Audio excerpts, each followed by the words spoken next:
हले हले बोली भगवान बुद्ध की, बोली बाबा साहब जी। तो जब जाकर के वीर ऊधम सिंह परम पूजनीय बौसत बाबा साहब से मिले तो कहा क्यों आए हो? बोले मैं अपने पिता की मौत का बदला लेना चाहता हूँ। अच्छा, बाबा साहब ने कहा ऐसे आप बदला नहीं ले सकते, बदला लेने के लिए शिक्षित बनना बहुत जरूरी है। पहले आप पढ़िए और थोड़े बड़े होइए, तब आप बदला ले पाएंगे। तो वीर ऊधम सिंह को पढ़ाना स्टार्ट कर दिया। उसने क्या किया, एक मोटी किताब उसके पास थी, उसमें रिवॉल्वर रखने की जगह पेज काट काट करके बना ली। जब उसमें जगह बना ली और पिस्तौल को फिट करके, और एक बार जंगल डार ऊंची मंच से भाषण दे रहा था, उसी रास्ते से वीर ऊधम सिंह निकल के जा रहा था। तो नाम सुना, ऊंची मंच से जंगल डायर भाषण दे रहा था कि मैंने एक बार भारत देश में जाकर के जलियांवाला हत्याकांड में मैंने इतनी गोलियां चलवाई, भारतवासियों को सिखा दिया कि मौत का पैगाम क्या होता है। जब इतनी बात वीर ऊधम सिंह ने सुनी तो मंच पर चढ़ करके जाकर के और उसके सीने में गोली भरने का काम किया। ऐसे थे हमारे महापुरुष, उनकी संतान में है हम और हम मूल्यवासी।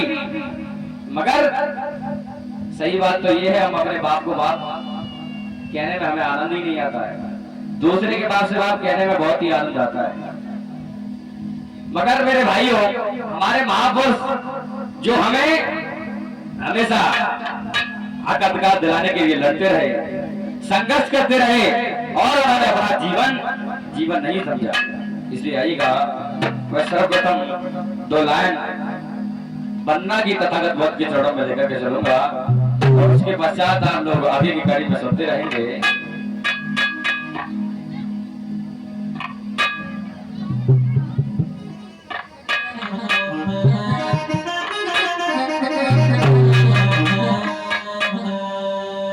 नमो तस्य भगवतो अरहतो सम्मा सम्बुद्धस्स। नमो तस्य भगवतो अरहतो सम्मा सम्बुद्धस्स। नमो तस्य भगवतो अरहतो सम्मा सम्बुद्धस्स। बुद्धं नमामि धम्मं नमामि संघं नमामि।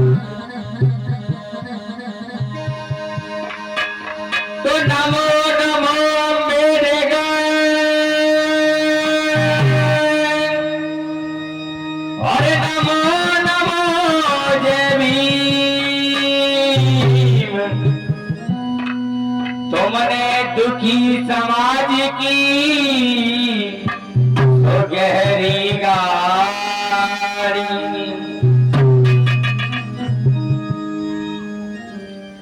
गुरुदेव नाम ललाम जिनका सर्व मंगल धाम है।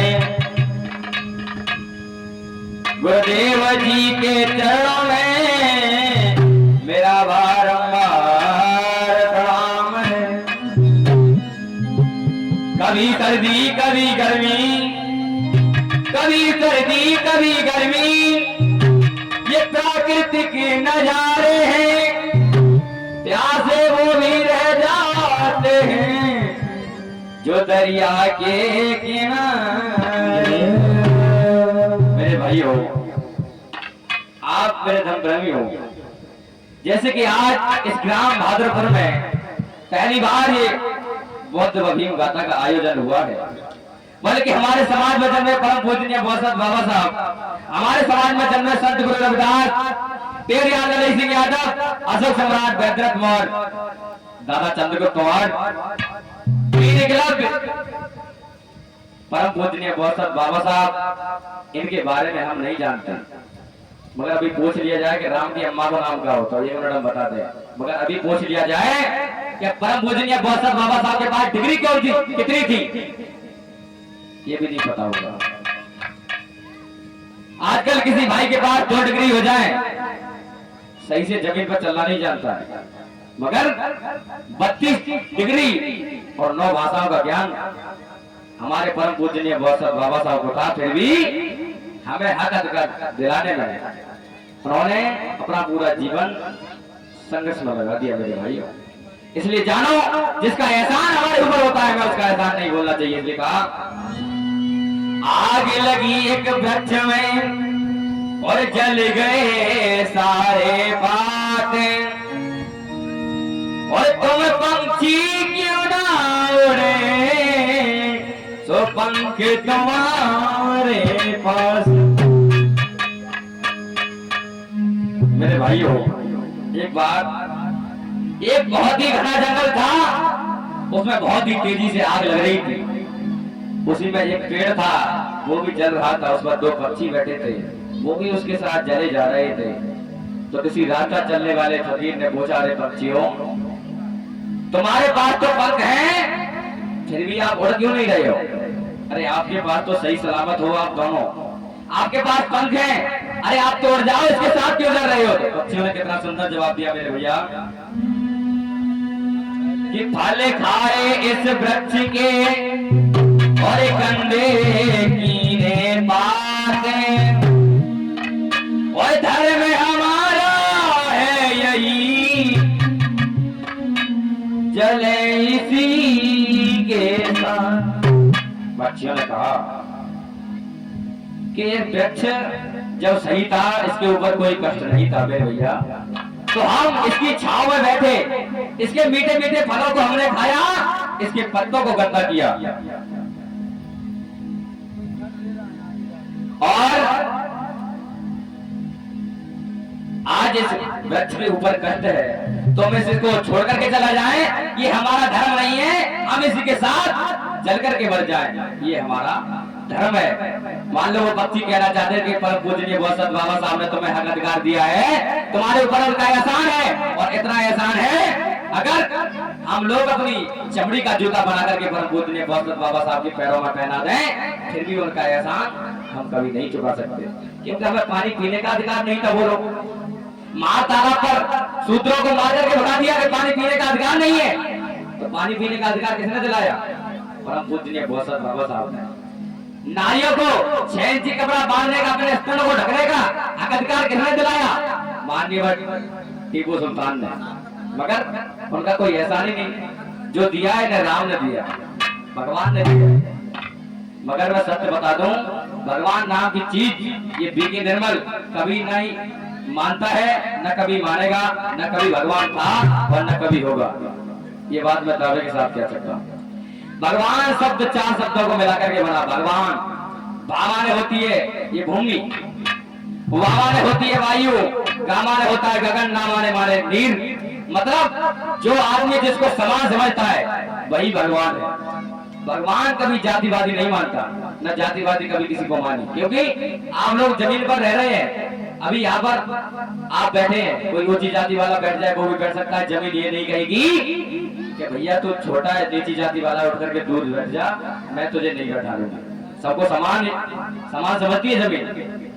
उसके बाद गा माने गगन, जो हमारे सर पर ये आकाश है, बादल है, बादल सबके सर पर है।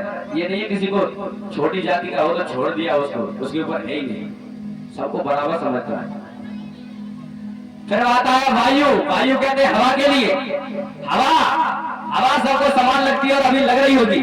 ये नहीं है कि मैं ऊंचा हूं तुम नीचे हो तो किसी को ज्यादा लगेगी या किसी को कम लगेगी। ये वायु सबको बराबर लगेगी, तो ये हमारे लिए भगवान है।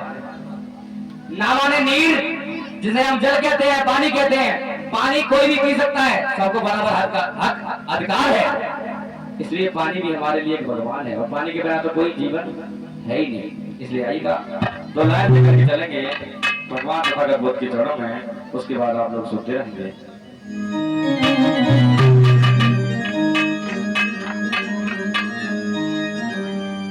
गुर चंदन हम नीवरी और गुर सागर हम कीचे, जहाँ गुरु के चरण हैं और वहीं हमारो शीश। तो आइए लेकर के चलेंगे और बोलते चलेंगे साथ साथ। और गौतम तेरे चरणों की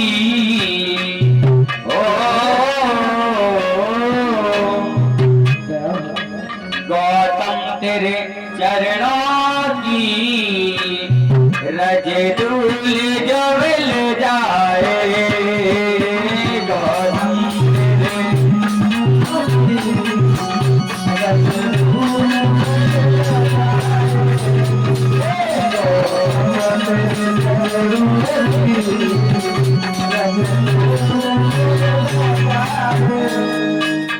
भक्त कहता है तथागत बोध, आप तो विश्व ज्ञानी कहलाए, आपसे ज्ञानवान कोई आगे नहीं गया, क्योंकि आपने ज्ञानी तो खूब हुए, कोई गिनती नहीं है, मगर सत्य मार्ग किसी ने नहीं निकला है। इसलिए कहा आप इस भारत देश में जन्मे, लोग आपको नहीं जानते, मगर आपकी पूजा 32 देशों में की जाती है। इन देवी देवताओं को सिर्फ और सिर्फ इस भारत देश में पूजा जाता है, अन्य देशों में कोई इनको कहीं नहीं जानता। और परम पूजनीय बोधसत्व बाबा साहब और हमारे तथागत बुद्ध की 32 देशों में पूजा होती है मेरे भाइयों। मुझे कहा गौतम तेरे चरणों की धूल जो मिल जाए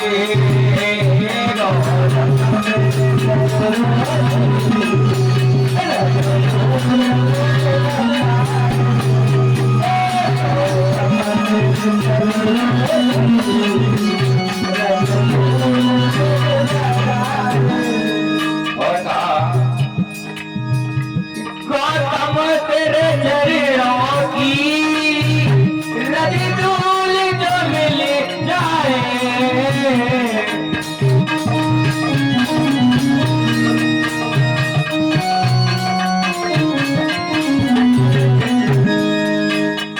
गौतम तेरे चरणों की रज धूल जो मिल जाए वो क्या सच कहता हूँ गौतम ओ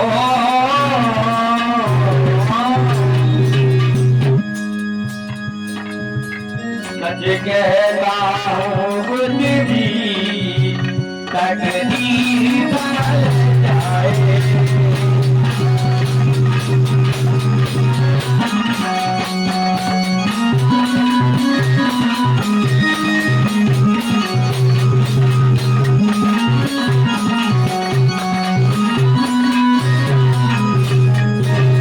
और कहता है भाई ये तथागत बोध, गौतम मेरे जीवन की पते के तमन्ना है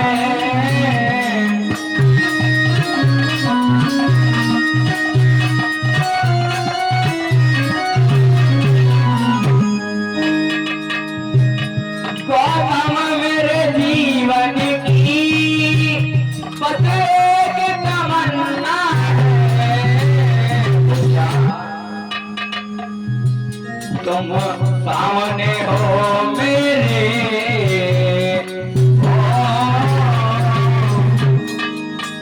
तुम सामने हो मेरे मेरा दम ही निकल जाए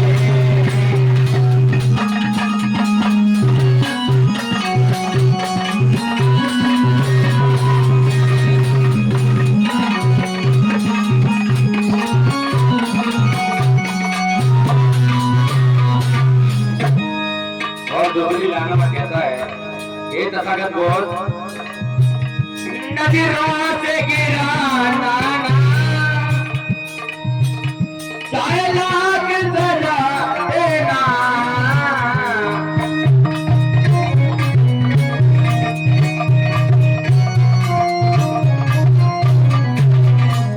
ये तथागत बोध भक्त कहता है कि कभी नजरों से नहीं गिराना, क्योंकि आपने देखा होगा अगर रास्ते चलते पर व्यक्ति गिर जाए तो वो अपने आप उठ सकता है, ऐसा उसे कोई उठा भी सकता है, मगर किसी की नजरों में कभी व्यक्ति गिर जाता है तो जीवन में उठ नहीं सकता। नजरों में गिरा हुआ व्यक्ति कभी उठता नहीं है। इसलिए भक्त कहता है तथागत बोध, नदियों से गिरा नाना चाहे लाख सजा देना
रे